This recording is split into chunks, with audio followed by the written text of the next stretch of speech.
जय हिंद दोस्तों।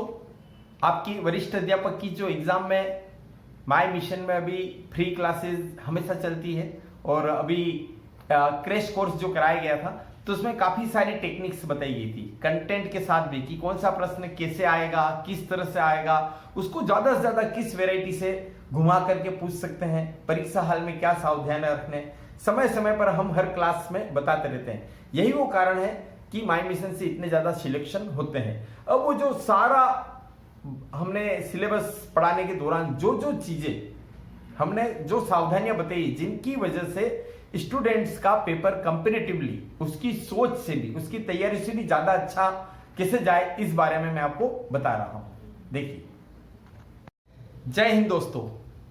आज हम बात करेंगे कि ये जो वरिष्ठ अध्यापक की एग्जाम हो रही है उस पेपर को कैसे हल किया जाए। तैयारी आप पूरी कर चुके हैं इसलिए उस बारे में कुछ नहीं बोलूंगा। एग्जाम हॉल में जा करके आप अपने आप को किस तरह से मैनेज करें कि आपका पेपर आपकी उम्मीदों से भी और आपकी तैयारियों से भी बेहतर जाए, हम केवल उसी बात को लेंगे। सबसे पहले तो आपको पता होगा कि आपके फर्स्ट पेपर में 100 क्वेश्चन आएंगे। हर क्वेश्चन 2 अंकों का है यानी 200 अंक का, और वो आपको 2 घंटे में हल करना है। फिर सेकंड आता है आपका ऑप्शनल पेपर जिसमें 150 क्वेश्चन आएंगे। हर क्वेश्चन वही 2 अंकों का, और आपको 3 घंटे के अंदर आपको पेपर हल करना है। कुल 300 अंकों का है, यानी कुल मिलाकर आपके कुल अंक कितने होते हैं? 500 अंक। निगेटिव मार्किंग है, ये आप ध्यान रखिएगा। पिछली बार की अलग अलग सब्जेक्ट की मेरिट अलग अलग गई थी, लेकिन आपको परीक्षा हाल में घुसने से पहले आपकी मेंटेलिटी सेट होनी चाहिए कि आपको कम से कम भी 375 स्कोर करने हैं। अगर ये नॉर्मल वे में जनरल कैटेगरी की बात हो रही है, अलग अलग कैटेगरी की कट ऑफ आप देख लीजिए। और यहां मैं आपको यही सलाह दूंगा कि अपनी कैटेगरी में पिछली जो भी कट ऑफ रही हो उससे 15-20 नंबर और प्लस कर लीजिएगा, क्योंकि कुछ कॉम्पिटिशन बड़ा है। अगर आप मतलब 80% हल कर लेते हैं अपनी जनरल कैटेगरी के हिसाब से, बता रहा हूं मैं फिर से कह रहा हूं, अलग अलग कैटेगरी की कट ऑफ अलग अलग है। आपको मेंटेलिटी अपनी कैटेगरी के हिसाब से तैयार करनी है। अब आपको यह पता है कि हमारी पिछली कट ऑफ के हिसाब से हमको इस बार कितने नंबर लाने हैं, तो उस हिसाब से आपको यह भी पता चल जाएगा कि आपको लगभग कितने क्वेश्चन हल करने हैं। यहां पर एक बात मानिए कि जो परीक्षा हाल में हमको जो लगता है ना, बाहर आते हैं तो हमको लगता है कि उसमें से कुछ गलत हो गए, तो हमेशा अपना मार्जिन आप 5-7-10% प्लस लेकर के चलिएगा, तो आप रिस्क जोन से बाहर रहेंगे। अब आप एग्जाम हॉल में गए, पहले ही काम आपको करना है कि आपको जो भी बुकलेट दी जाती है उसको अच्छे से पढ़िए। अब आप कहोगे हमने तो बहुत सारे प्रश्न पर पेपर दे रखे, एग्जाम्स दे रखी, क्या जरूरत है? 2 कारण हो सकता है कोई नया इंस्ट्रक्शंस इसमें जुड़ा हुआ हो, ठीक है। दूसरा यह भी है कि जब आप परीक्षा हाल में प्रवेश करते हैं आपके ऊपर बहुत सारा साइको प्रेशर होता है। आप उन इंस्ट्रक्शन को पढ़ने के जो ड्यूरेशन होती है आप उसमें कंफर्ट हो जाते हैं, रिलैक्स हो जाते हैं और एग्जाम हॉल के माहौल में आप एडजस्ट हो जाते हैं। फिर बारी आती है कि आपकी जो OMR शीट पर जो भी आपके एंट्रीज भरनी है तसल्ली से भरिए। कई बार हम बहुत होशियार होते हैं लेकिन आड़ा टेढ़ा भर देते हैं और बाद में फिर अफसोस करते हैं। अब आपके हाथ में आया पेपर, अब आपको क्या करना है? पेपर हाथ में आते ही ध्यान रखिएगा, पहले ही प्रश्न पढ़ा, नहीं आया दिमाग खराब। 2, 3, 4, 5, 7, 10, 12, 15 क्वेश्चन पढ़े, संयोग चांस ऐसा बैठता है कि लगातार कई सारे क्वेश्चंस नहीं आते हैं, भेजा आउट, अब तो हमारा होगा ही नहीं। और उस चक्कर में आप क्या करते हैं, जो जैसा बन पड़ा दे दे आप हल करते जाते हैं और ऐसी तैसी हो जाती पूरे पेपर का सत्यानाश। नहीं करना है, बहुत रिलैक्स होना है। आपको ध्यान रखना है कि अपना जो ब्रेन है ना, मोबाइल की तरह प्रोसेस करता है। आप प्रश्न पढ़ते जाइए, आपको डाउट है, आपको आंसर नहीं आ रहा है, आप उस प्रश्न को, उसके ऑप्शन को अच्छी तरह से पढ़ के आगे बढ़ जाइए। दूसरा प्रश्न देखिए, वो भी नहीं आ रहा और आगे बढ़ते जाइए।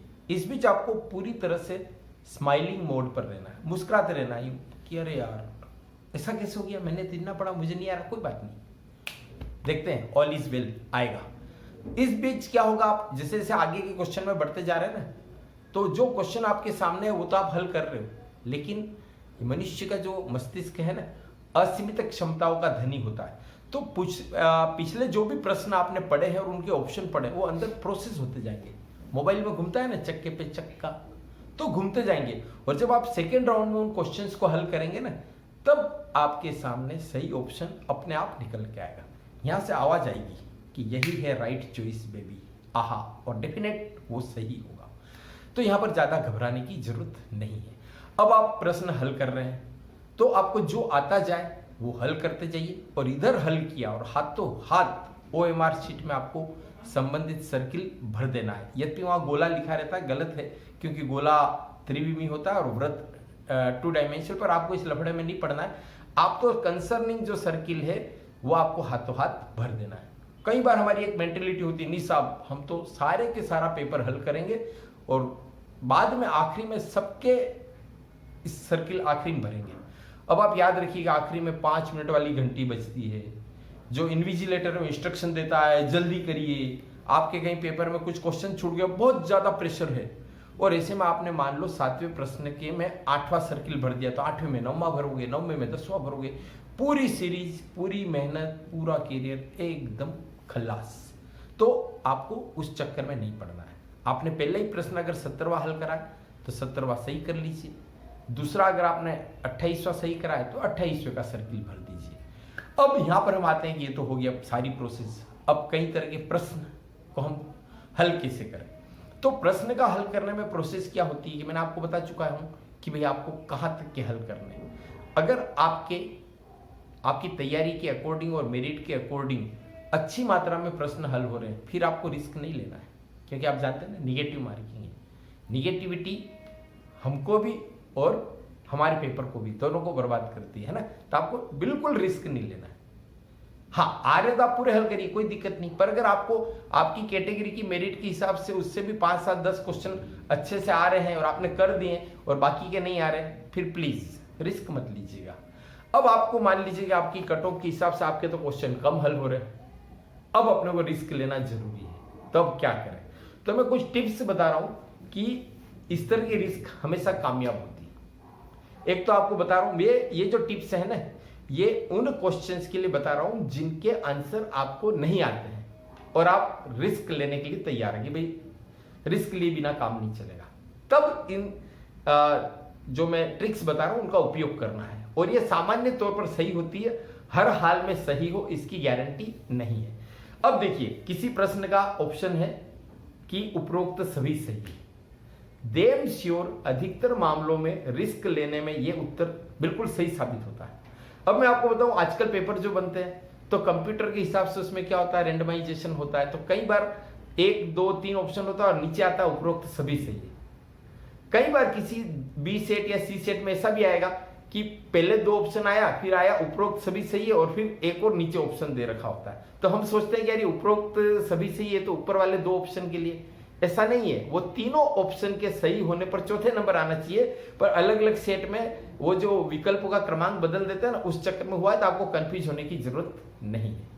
एक सामान्य तौर पर याद रखिएगा, जिस प्रश्न में जो कई ऑप्शन सबसे लंबा दे रखा हो उसके भी सही होने के चांस कंपैरेटिवली ज्यादा होते हैं। कई बार आप देख लीजिए कि कोई ऑप्शन है, उसके साथ ब्रैकेट में या कोमा लगाकर कोई एक्स्ट्रा जानकारी दी हुई होती है, तो उस ऑप्शन के भी सही होने की संभावना बहुत ज्यादा होती है। यहां पर मैं आपको और बताऊं कि कई बार कुछ क्वेश्चन ऐसे होते हैं कि कथन और कारण दिए होते हैं और उसमें एक ऑप्शन होता है कथन एवं कारण दोनों सही है और कारण कथन की सही व्याख्या करता है। तो सामान्य तौर पर इस ऑप्शन के भी सही होने के चांस ज्यादा होते हैं। अब मान लीजिए आखिरी में आपको लग रहा है कि हमने ये तरीके भी अपना लिए और कुछ क्वेश्चन फिर बच गए, अब वहां पर फिर हमको रिस्क लेना है। तो फिर ऐसे में आप क्या करिए, 5, 7, 10 ऐसे क्वेश्चन छांट लीजिए। वैसे मैं आपको बता रहा हूं कि ये निगेटिव मार्किंग है, इसलिए जिन आपके इस रिस्क लेने में थोड़ा सा जो भी मैंने बताए हैं पॉइंट, जिनमें दम हो उन पर रिस्क लीजिए। ब्लाइंड रिस्क बिल्कुल भी मत लीजिए। लेकिन अगर ब्लाइंड रिस्क लेने की भी अगर आपकी स्थिति है तो 5, 7, 10 क्वेश्चन जिसमें आप ब्लाइंड रिस्क लेना चाह रहे हैं उनमें उनको छांट लीजिए कि मुझे ये प्रश्न में ब्लाइंड रिस्क लेना है। उन सभी में या तो बी ऑप्शन भरिए या फिर सभी में सी ऑप्शन भरिए। ये मत करिएगा कि कुछ में तो भर दिया बी और कुछ में भर दिया सी, और हुआ क्या, बी वालों में सी सही हो गए और सी वालों में बी सही हो गए और गई भैंस पानी में। तो इस तरह का रिस्क नहीं लेना, ये थोड़ी सी आपको चीज ध्यान रखनी। अब मैं कुछ ट्रिक्स आपको और बता रहा हूं। एक यहां पर इतना जरूर ध्यान रखिए कि जब भी आप प्रश्न पढ़ते हैं और 4 ऑप्शन पढ़ते हैं, तो ऑप्शन पढ़ते ही कोई ना कोई एक ऑप्शन ऐसा होता है जिसमें आपके दिल से आवाज आती है कि यार ये सही होना चाहिए। तो सामान्य तौर पर अपने जो हृदय है, अपना जो है अंतरात्मा, अंतर्दृष्टि, सूझ, उसको आप प्रायोरिटी देवे। निश्चित तौर पर वह ऑप्शन सही होगा जिसके लिए आपके अंदर से आवाज आती है क्या ये सही है। एक जब भी आप हल करने बैठते हैं ना, तो कुछ प्रश्न इस तरह के होते हैं, ध्यान से पढ़नी पड़ते हैं, है ना। जैसे आधा अधूरा लाइन वगैरह पढ़ी और अपन खुद पढ़ते हैं, ऐसा नहीं करना है। आपको देखना, हो सकता है उसमें बाद में यूं लिखा हो उपरोक्त में से निम्न कथन असत्य है, या उपरोक्त में से निम्न विकल्प सही नहीं है। तो जो असत्य वाले हैं, सही नहीं वाले हैं, उन पर तो हमारा कई बार ध्यान ही नहीं जाता है। एग्जाम के प्रेशर में हम उस शब्द को मिस कर जाते हैं। तो यहां पर आपको विशेष तौर पर ध्यान देना। एक मैं आपको बताना चाहूंगा, परीक्षा में शुरू से स्पीड मेंटेन करिएगा। होता क्या है, शुरुआत में हम ढीले ढीले चलते हैं और बाद में जब वो घंटी बजती, 1 घंटे वाली, 1.5 घंटे वाली या 2 घंटे वाली, तो फिर हमारे होश उड़ जाते हैं और फिर हम हड़बड़ाहट में आते हुए भी प्रश्नों को हम गलत उत्तर दे पाते हैं। और नॉर्मली अधिकतर कैंडिडेट के साथ होता है। परीक्षा हाल में आपको रिलैक्स रहना जरूरी है। इसलिए मैं हमेशा अपने कैंडिडेट को कहता हूं कि आपका जो भी इष्ट देव हो उनका स्मरण जरूर कर लेवे। इसके थोड़ा हमको साइको एक हिम्मत मिलती है, हौसला बनता है। और जब आप रिलैक्स होके तनाव रहित होकर के हल करते हैं, तो आपके प्रश्न कई ऐसे होते हैं जो आप अपनी सेल्फ, एक जो अपना विवेक होता है, एक अपना जो कॉग्निजेंस होता है कि आपने थोड़ा बहुत भी कहीं पढ़ रखा होता है तो भी वो सही कराते हैं। और घबराहट में कई बार आते हुए भी हम गलत कराते हैं। और जैसे ही जब हम बाहर आते हैं और जब दूसरे साथियों से कंसल्ट करते हैं, तब हमको लगता है अरे यार ये मैंने क्या किया, ये मुझसे क्या हो गया।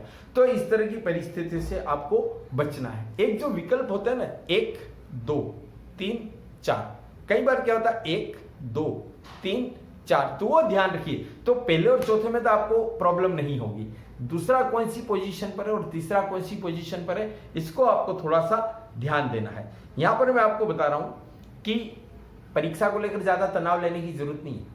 भारत की परीक्षा प्रणाली सबसे अच्छी है। आपको पता है कि आपका सही उत्तर उन 4 ऑप्शन में से ही है। आपको कहीं बाहर ढूंढने नहीं जाना पड़ रहा है, कहीं मंगल ग्रह से जाके नहीं लाना पड़ रहा है। इसलिए आप रिलैक्स होके, इजी होके, पॉजिटिव मेंटेलिटी के साथ आप एग्जाम दीजिए। आपको आपकी परीक्षा में सफलता के लिए हार्दिक बधाई, शुभकामनाएं। धन्यवाद। जय हिंद।